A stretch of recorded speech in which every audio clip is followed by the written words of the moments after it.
ഞാൻ താങ്കളിലേക്ക് എത്താം. ശ്രീ ഡിജോ കാപ്പൻ, അപ്പോൾ ഇതൊക്കെ കാണുമ്പോൾ ഈ ദൃശ്യം നോക്കൂ, ഇപ്പോൾ സ്ക്രീനിൽ കാണാൻ കഴിയുന്നുണ്ട്. ആ പെൺകുട്ടി റോഡ് മുറിച്ച് കടക്കുകയാണ്.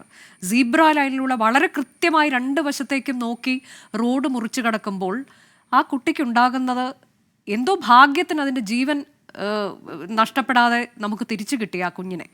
അതാണ്. അപ്പോൾ കൃത്യമാണ് സീബ്ര ലൈൻ എന്തിനാണ് എന്നുള്ളത് ആ കുഞ്ഞിനറിയാം. പക്ഷേ ബസ് ഓടിച്ചുകൊണ്ടിരിക്കുന്ന, കാലങ്ങളായി ഓടിച്ചുകൊണ്ടിരിക്കുന്ന ആളായിരിക്കണം, നമുക്കറിയില്ല. ഇനി ഇന്ന് മുതൽ ഓടിക്കാൻ തുടങ്ങിയ ആളാണെങ്കിൽ പോലും ഇതൊന്നും അറിയില്ല എന്നുണ്ടെങ്കിൽ ബസ്സുമായി റോഡിലേക്ക് ഇറങ്ങരുത് എന്നുള്ളതാണല്ലോ. ഇതൊക്കെ കാണുമ്പോൾ നമുക്ക് എന്താണ് തോന്നുന്നത്? ഈ സാധാരണക്കാരൻ്റെ ജീവന് എന്തെങ്കിലും ഗ്യാരണ്ടി ഉണ്ടോ നമ്മുടെ റോഡുകളിൽ, ശ്രീ ഡിജോ കാപ്പൻ?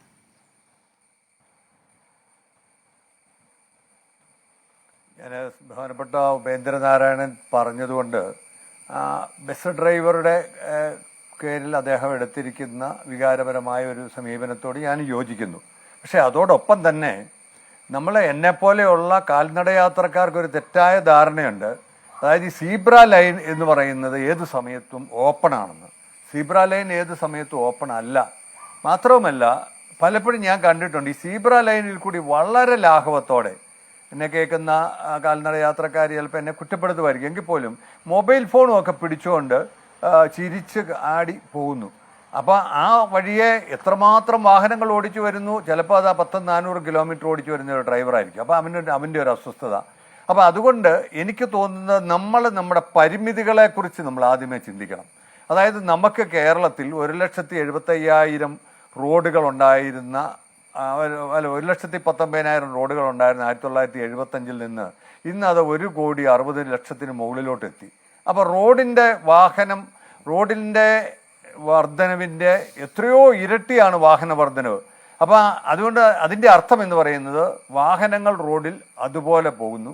അതുപോലെ തന്നെ കാൽനട യാത്രക്കാരുമുണ്ട്. ഇപ്പം നമുക്കറിയാം ഈ ഫുട്പാത്തിൽ കൂടെ പോലും 2 വീലറുകാർ കയറി വരുന്ന കാണാം. എറണാകുളത്തും കോഴിക്കോടും ഒക്കെ ചെന്ന് കഴിഞ്ഞാൽ ഫുട്പാത്ത് എന്ന് പറഞ്ഞു കഴിഞ്ഞാൽ സത്യത്തിൽ കാൽനട യാത്രക്കാർക്ക് വേണ്ടി മാത്രം റിസർവ് ചെയ്തിരിക്കുന്ന.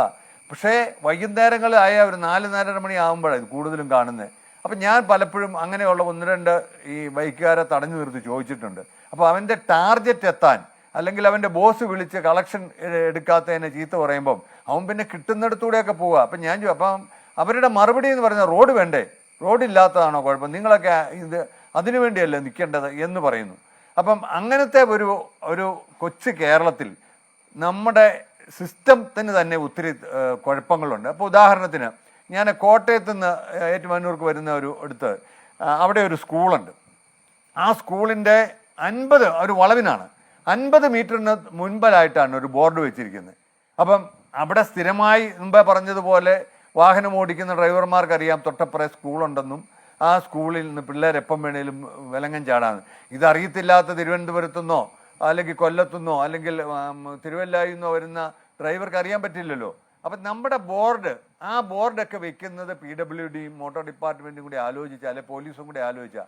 പക്ഷെ അതൊരു വിസിബിൾ ഡിസ്റ്റൻസ്. ഇപ്പം വണ്ടി ബ്രേക്ക് ചെയ്താലും ആ വണ്ടിക്ക് നിൽക്കാനുള്ള ഒരു സമയം കൂടെ കൊടുക്കണമല്ലോ. അപ്പം അങ്ങനത്തെ കാര്യങ്ങൾ മുതൽ നമ്മൾ ശ്രദ്ധിക്കേണ്ടതുണ്ട്. ഇന്നിപ്പം നമ്മൾ ഇതേക്കുറിച്ച് ചർച്ച ചെയ്യുന്നു.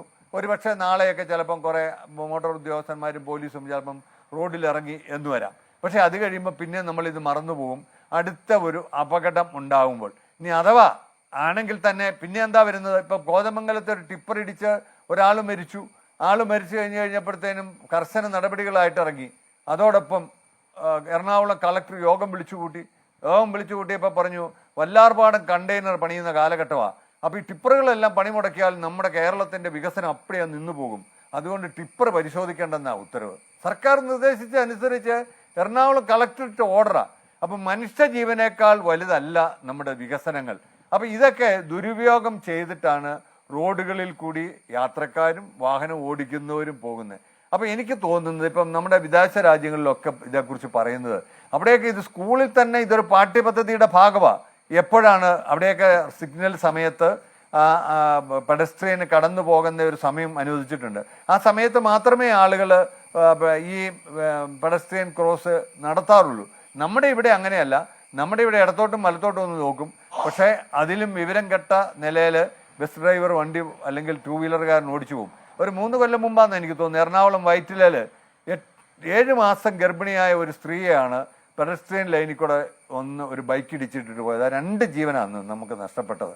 പക്ഷേ ആ കേസൊക്കെ സ്വാഭാവികമായിട്ടും ആ ഡ്രൈവർ രക്ഷപ്പെട്ടിട്ട് കാണും. ആ കുടുംബത്തിന് ആ കുഞ്ഞിനെയും മാതാവിനെയും നഷ്ടപ്പെടുക, അതിനാണെങ്കിൽ ലോകം കാണാൻ പോലും കഴിഞ്ഞിട്ടില്ല.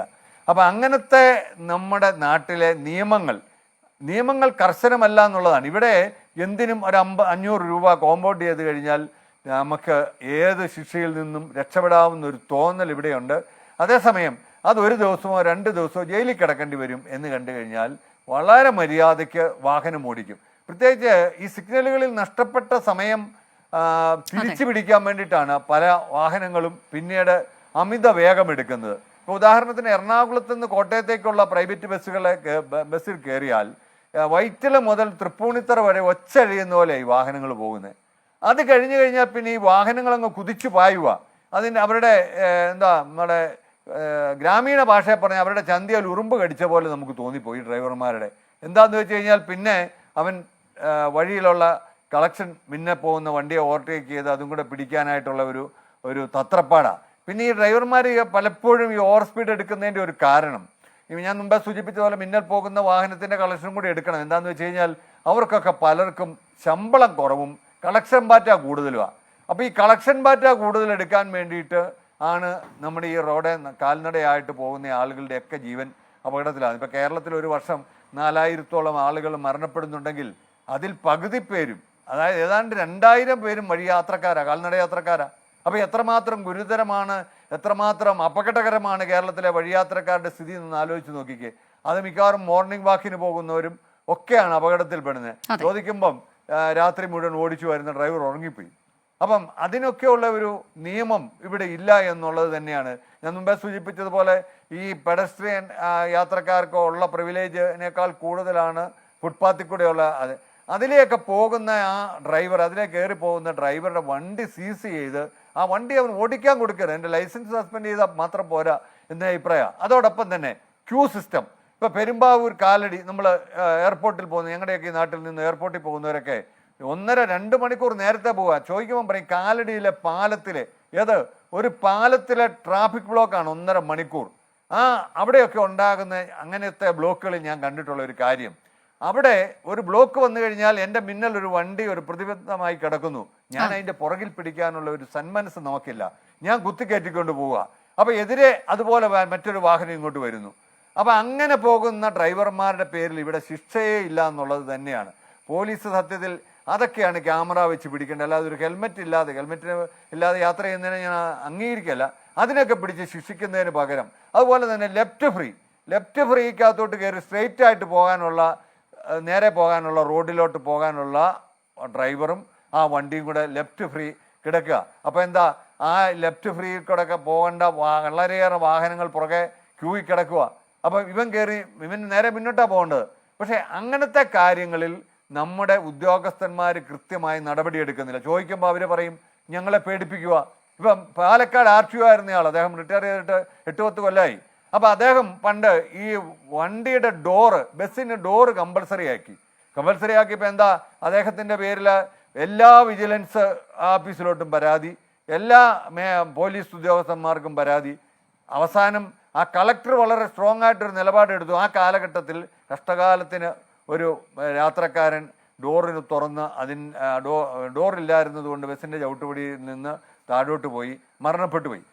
അതിന് ശേഷമാണ് എറണാകുളത്തെയൊക്കെ ബസ് മുതലാളിമാർ ഈ ഡോറ് വെക്കാനായിട്ട് തീരുമാനം എടുത്തത്. അപ്പം ഇവിടെ നിയമമൊക്കെ ഉണ്ടെങ്കിലും ആ നിയമത്തെ മറികടക്കാനായിട്ട് ഇവിടുത്തെ സംഘടിത ട്രേഡ് യൂണിയനുകളുണ്ട്. ഞാൻ ഇപ്പോഴും ഓർക്കുന്നു, കേരളത്തിൽ MP ആയ ഒരാൾ നേരത്തെ ഓട്ടോറിക്ഷ യൂണിയൻ്റെ തിരുവനന്തപുരത്തെ ഒരു ഉദ്ഘാടനം, ഞാനത് പ്രസംഗം നേരിട്ട് കേട്ടതാണ്. അതായത് അന്നത്തെ ട്രാൻസ്പോർട്ട് കമ്മീഷണർ ഒരു ഓർഡർ ഇട്ടു. നമുക്കറിയാം രാത്രി കാലങ്ങളിൽ ഈ ഓട്ടോറിക്ഷ വളരെ ദൂരെ കൂടെ പോകുമ്പം അതിന് കരഞ്ഞണ്ടെന്ന് പോലും പറയുന്നത്. കറുത്ത പടുതയാണെങ്കിൽ പെട്ടെന്ന് അത് റിഫ്ലക്റ്റ് ചെയ്യല. അതുകൊണ്ട് അദ്ദേഹം പറഞ്ഞു, അടുത്ത വണ്ടികൾ രജിസ്റ്റർ ചെയ്യുന്ന കാലഘട്ടങ്ങളിൽ ഇനിയുള്ള വാഹനങ്ങൾ മഞ്ഞ പടുത വേണമെന്ന് പറഞ്ഞു. അതിനൊരു 10-500 ഓട്ടോറിക്ഷയും കൊണ്ടുവന്ന് അദ്ദേഹം, പിന്നീട് ഞാൻ പറഞ്ഞ ആ നേതാവ് ഇവിടെ MP ഒക്കെ ആയി, ഇവരുടെയൊക്കെ പിന്തുണ കൊണ്ടായിരിക്കും. അപ്പോൾ അദ്ദേഹം ആ ട്രാൻസ്പോർട്ട് കമ്മീഷണറുടെ അപ്പനും അമ്മയ്ക്കും മരിച്ചുപോയ വല്യപ്പനും ഒക്കെ ചീത്ത വിളിച്ചുകൊണ്ട് പ്രസംഗിക്കുന്നത് ഞാൻ കേട്ടതാണ്. സത്യത്തിൽ എന്തിനാണ് ആ ട്രാൻസ്പോർട്ട് കമ്മീഷണർക്ക് ഓട്ടോറിക്ഷക്കാരോട് വിരോധം ഉണ്ടായിട്ടല്ലല്ലോ. ആ ഓട്ടോറിക്ഷ ഓടിക്കുന്ന ഡ്രൈവർക്കും അതിൽ യാത്ര ചെയ്യുന്ന 2 അല്ലെ 3 പേരുടെ ജീവൻ രക്ഷപ്പെടാൻ. ഇന്ത്യയിലെ മറ്റ് സംസ്ഥാനങ്ങളിലൊക്കെ അങ്ങനെയാ. പക്ഷേ ഇവിടെ സംഘടിതരായ ഓട്ടോറിക്ഷക്കാർ അസംഘടിതരായ യാത്രക്കാരുടെ പേരിൽ അല്ലെ അസംഘടിതരായ ട്രാൻസ്പോർട്ട് കമ്മീഷണറെ വരുതിക്ക് നിർത്താൻ കഴിയും എന്നുള്ളത് കൊണ്ട് ഇവിടെ പലപ്പോഴും നിയമം ലംഘിക്കുന്നവർക്ക് അനുകൂലമായിട്ട് തന്നെയാണ് ഇവിടെ ഭരണാധികാരികൾ നിൽക്കേണ്ടി വരുന്നത്. പബ്ലിക് ഒപ്പീനിയൻ ഗവൺമെന്റിനെതിരാകും എന്നുള്ളത് കൊണ്ട് അതിനനുസരിച്ച് നമ്മൾ താളം തുള്ളുക എന്ന് പറയുന്ന ഒരു നിലയിലോട്ട് ഇവിടെ എത്തുന്നുണ്ടെന്നുള്ളതും ദുഃഖകരമായ ഒരു കാര്യം. അതാണ് താങ്കളുടെ വിലയിരുത്തൽ. ഞാൻ